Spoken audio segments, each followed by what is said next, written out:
Привет, друзья! Сегодня коротко и по делу. В Германии редкий орден получает бывшая канцлер, и это вызывает вопросы. Страна теряет все больше молодых специалистов и дипломированных сотрудников. В Христианско-демократическом союзе ХДС звучит призыв активнее выводить получателей бюргергельд на работу. С сентября 2025 года напитки Coca-Cola могут подорожать в магазинах. Opel отказывается от идеи быстрого и полного перехода на электрокары и оставляет бензин и гибриды. Китайские автобренды быстро набирают долю в Европе и по отдельным местам обгоняют даже Tesla, а по доле уже приблизились к Mercedes. И в финале история о школьной системе, где учительница числится на больничном более 16 лет и получает полную зарплату. Я разберу факты без преувеличений. Подпишитесь прямо сейчас и включите колокольчик. Также пишите ваше мнение по ходу просмотра. Так выпуск увидит больше людей. Начинаем.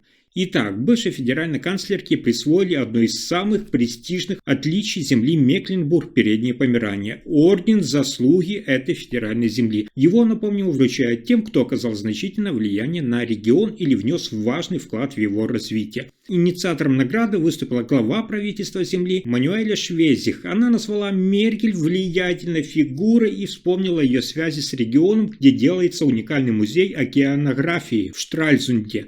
Его строительство стало возможным во многом благодаря поддержке экс-канцлерши Ангелы Меркель и сегодня привлекает внимание людей далеко за пределами Земли. Напомню, что Меркель была канцлером с 2005 по 2021 год. Участие в церемонии принимало ограниченное число гостей, среди которых были близкие друзья и сотрудники, а также представители культурного и научного сообщества. Отмечается, что за всю историю этой награды ее получали всего до 20 человек в год, и это действительно знак особой связи с регионом.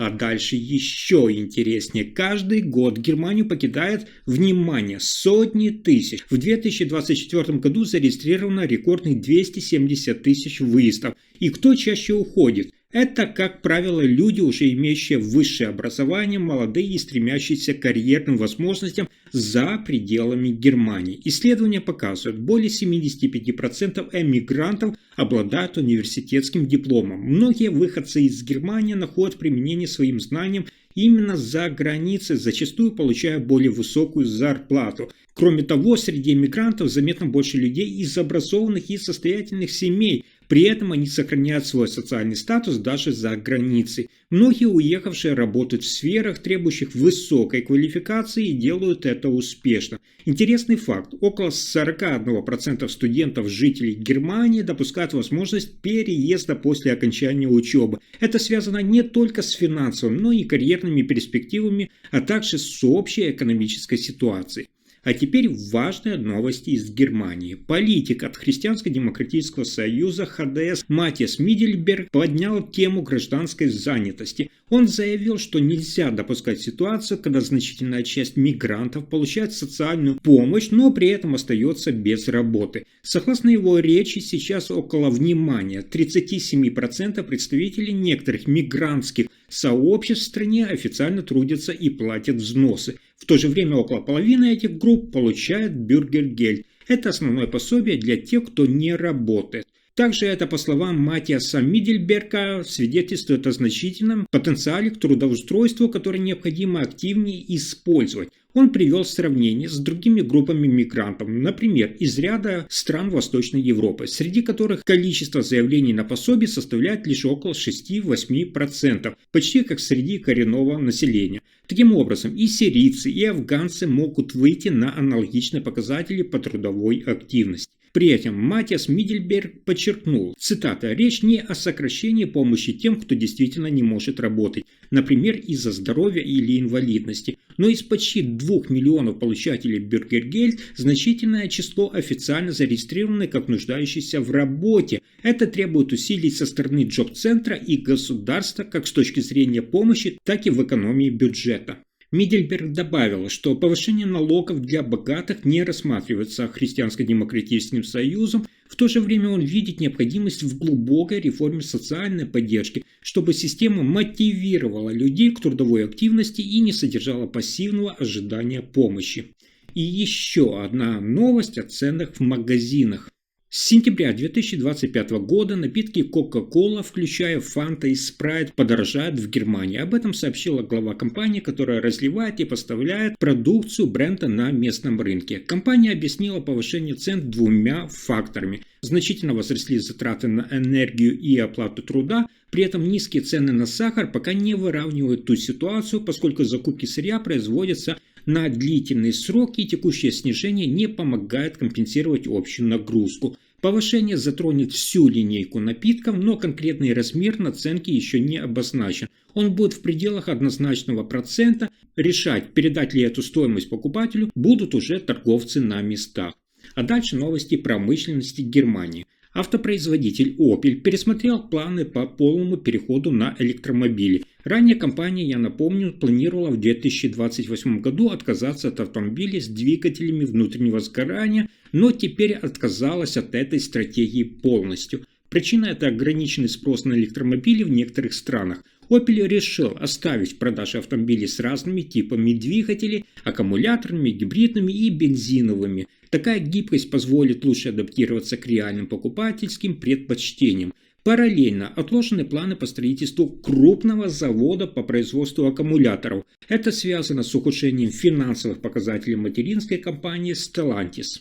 Несмотря на это, Opel продолжает работу над электромобилями, особенно в странах с развитым спросом на такие технологии. Ранее планы по отказу от двигателей внутреннего сгорания поддержала и Европейская комиссия, и федеральное правительство в Берлине. Однако пока Opel предпочитает следовать принципу multi-energy, предлагать модели с разными силовыми установками и ждать, как сложится ситуация на рынке.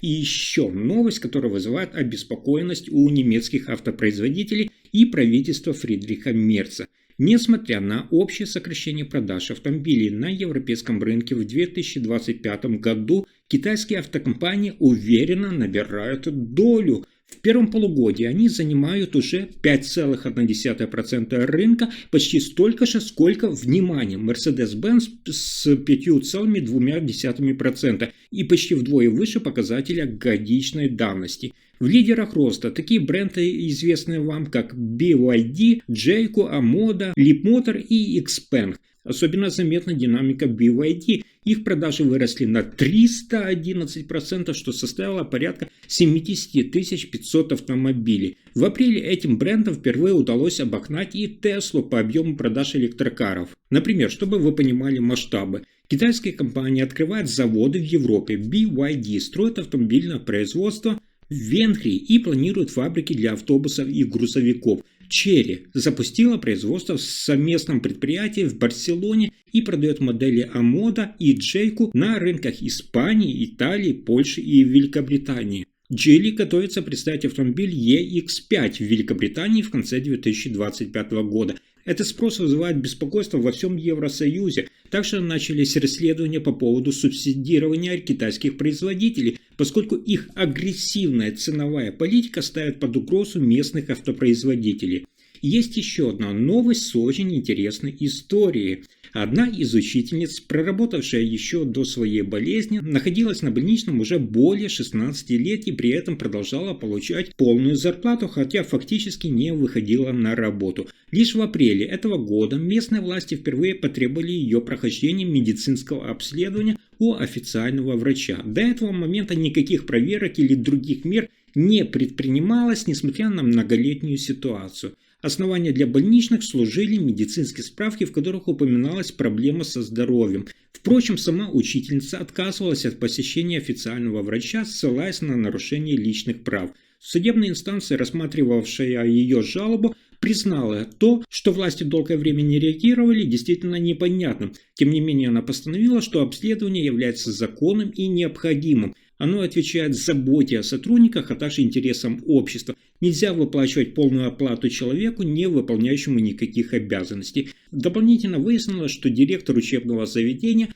в котором работала женщина, не знала ни вовсе. Ее имя ему не было известно, хотя она была в штате уже долгие годы. Также появились предложения, что учительница могла параллельно заниматься другой деятельностью вне школы. Администрация образовательно-контролирующего органа взяла ситуацию под тщательное рассмотрение.